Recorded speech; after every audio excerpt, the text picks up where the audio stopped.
siyaasaddeena arrimaha dibadda waxaan ku dhisnay wax wada qabsi is ixtiraam dalalka caalamka ah iyo ilaalinta sharafka iyo madaxbannaanida dalkeena marnaba maynan aqbalin in arrimaheena gudaha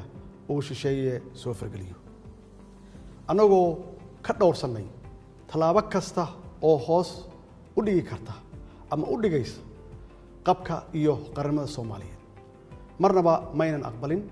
in duruufaha nagu xeeran awgood nalooga faa'iideysto oo la isku dayo in go'aamadeenna gacanteena lagala baxo siyaasadda gobonimada ah ee arrimaha dibadda ee aan qaadanay waxay horseeday in markii labaad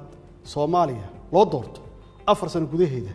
xubinimada golaha xuquuqul insaanka ee qaramada midoobay waxaa sidoo kale madaxweyne ku xigeen aanu ka noqonay golaha loo dhan yahay ee jamciyadda qurumaha ka dhaxaysa annaga oo haatan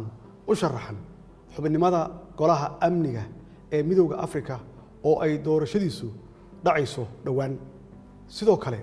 dowladda federaalka Soomaaliya waxay u diyaar garowday musharaxnimadeeda ka mid noqoshada dalalka aan joogtada ahayn ee golaha ammaanka ee qaramada midoobay ee loo yaqaan Security Council oo ay noogu dambeysay muddo 50 sano ka hor